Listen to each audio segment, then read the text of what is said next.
forced to honor contract and then asked to sign a new one. This was over 20 years ago, but I was reminded of it today and thought it would be appreciated here. When I was 16, I got my driver's license and a job delivering the newspaper. I had about 225 papers per day and 300 on Sundays. The pay was decent for a kid and it only took about 2 hours to finish my deliveries. It was great in the summer. Then school started and it got really hard. I was sleeping in class and making mistakes. I had to wake up at 4 a.m. to deliver, and going to bed early meant I had a serious case of FOMO. Because my friends hung out until 8 or 9 every day. So I asked my boss if I could get out of my 6-month contract. He was super cool up until this point, and I honestly thought he'd let me slide as long as he had a replacement. I was wrong. He treated me like a villain and gave me the whole speech about honoring our commitments and how I need to learn respect for myself, and if I backed out of the contract then he'd come after me for a bunch of money in fees and penalties. Whatever. I only had 2 months left in my contract. My mom was super cool and would drive my route for me sometimes, and I went to bed earlier. About 2 weeks after the contract discussion with my boss, he stopped by my house to tell me about some changes with my route. He says, "Yeah, it'll be so great for the customer because instead of 6 a.m. they'll get their paper by 5 a.m. so you should see an increase in happy customers. Oh, and you'll be getting a small raise because from now on the paper won't be delivered to your house on a pallet. Instead, you'll drive down to a town 15 minutes away and get your papers between 1:30 a.m. and 2:15 a.m. I mean, he pitched this to me like it was the greatest news ever. I reminded him that I'm in high school and I can't be waking up at 1 a.m. and I told him there's no way this is better for me. He kind of blew off my concerns and I said, "Don, my contract says that the papers will be delivered to my house no later than 4 a.m. and that it is my responsibility to deliver them by 6 a.m. That is what I agreed to, and that is what I will do until my contract is up." He again blew me off and said, "Oh yeah, no big deal, we'll get you a new contract with the changes, but the end date will be your original end date, so it's all good." I admit that I was not a super clever kid, but I began to see my out. I said I wasn't going to sign a new contract and that I'd recently been taught that it's important to honor the deals we make and how important it was that I follow through with my commitments.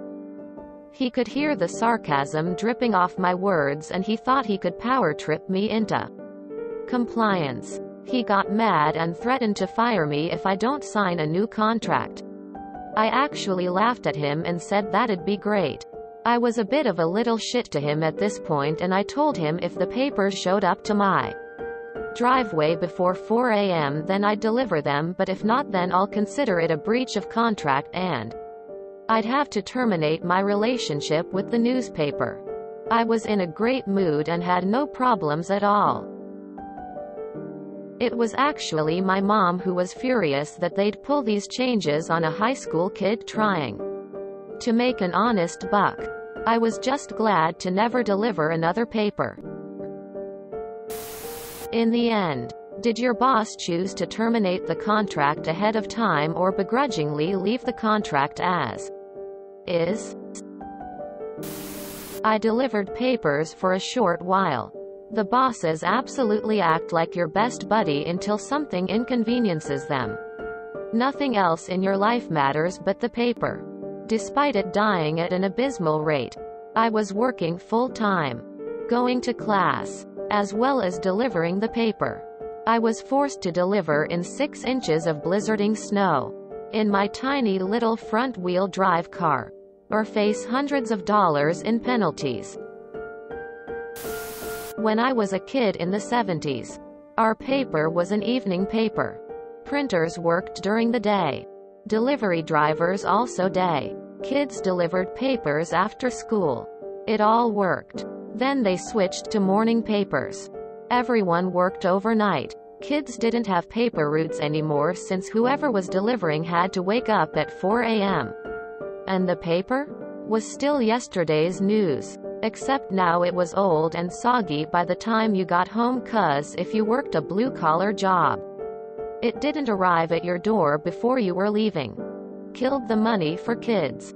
And made the news that much later for almost everyone in my neighborhood. Now apparently the main paper is almost dead and the rag paper is only there because of the bikini picture and sports scores, both of which I can get better and faster on my phone. When I was a kid in a small town, I helped my friends deliver papers a few times and thought it was a sweet gig because we had fun, so I got a route and it wasn't nearly as fun alone. Still, I muscled through the harsh Michigan winter delivering papers on my bicycle at 12 years old.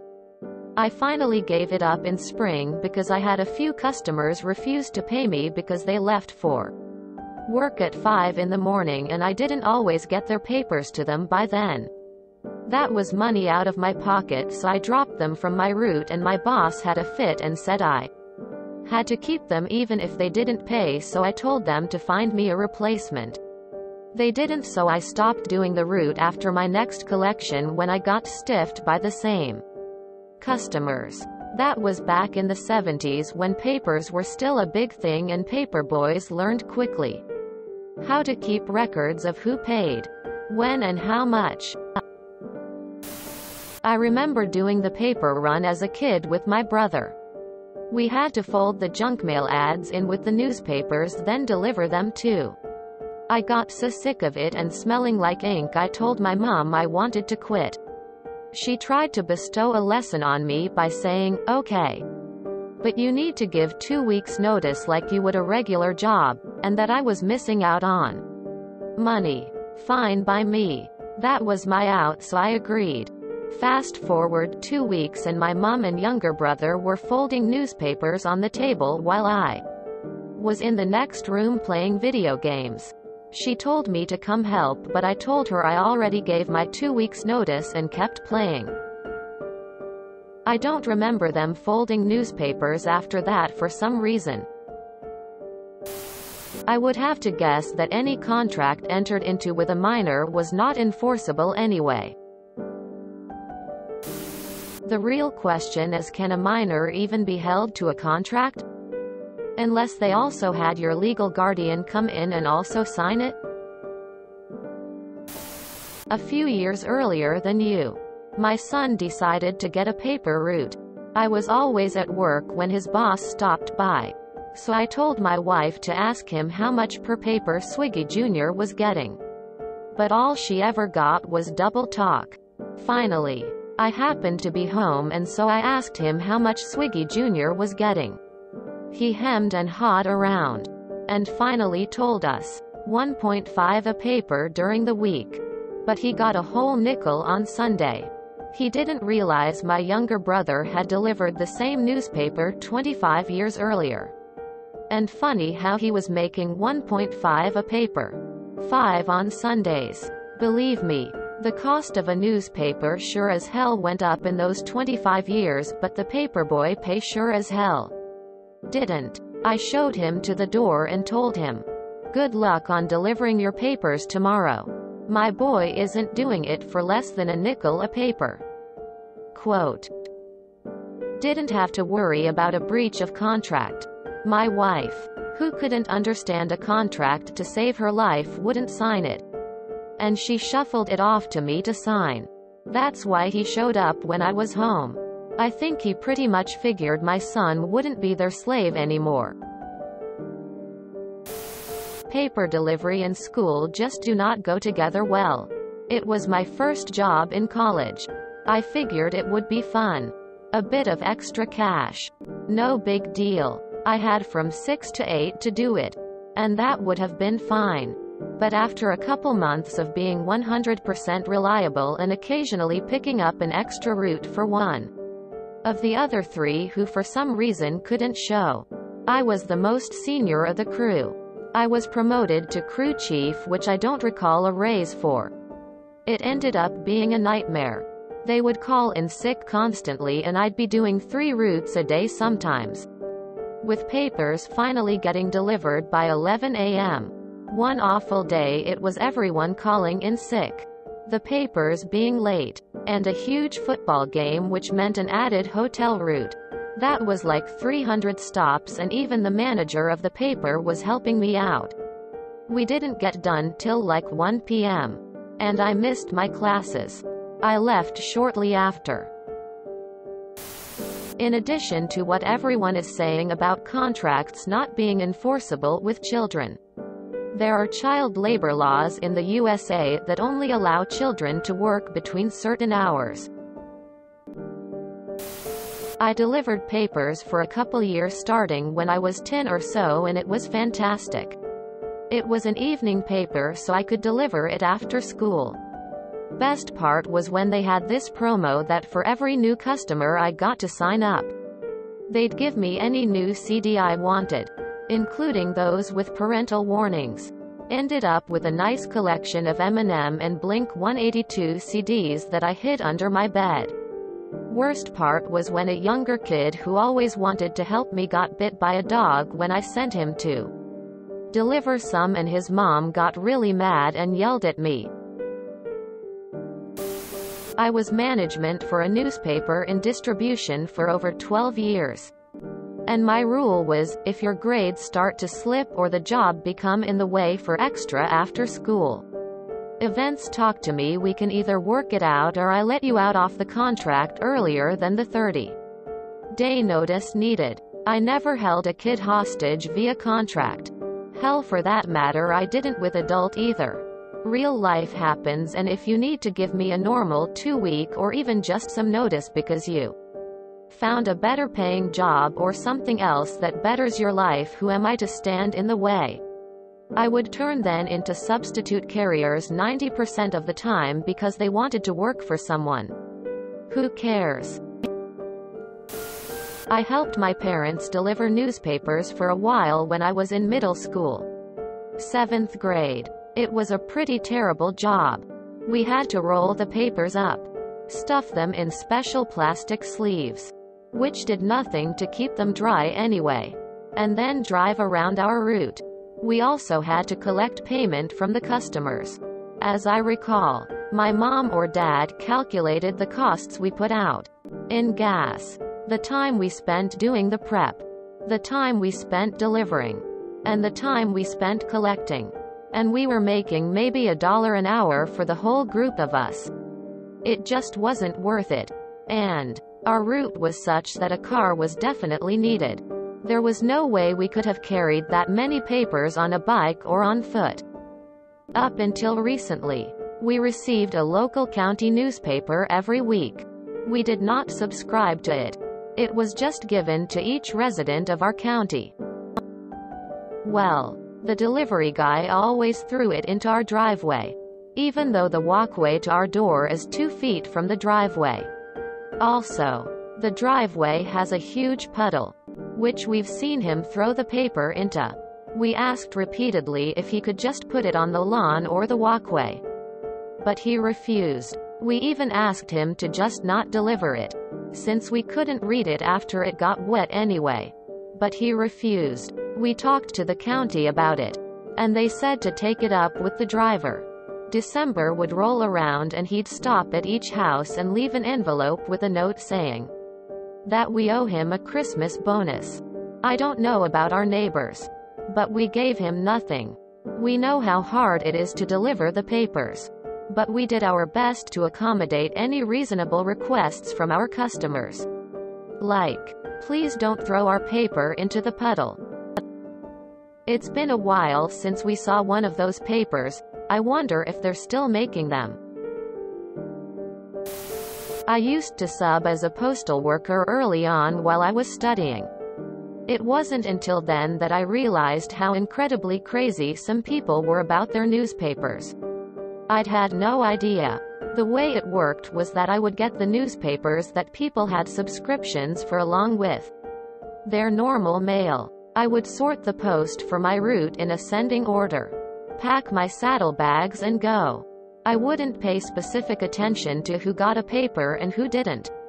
After a while you sorta got used to it and know that the pink house on the corner. Number 14. Always has a paper. But sometimes people stopped their subs or they would switch to a Sunday one, etc. So I would go and deliver mail and greet the usual old people who's be waiting behind their doors to snatch a few lines of convo.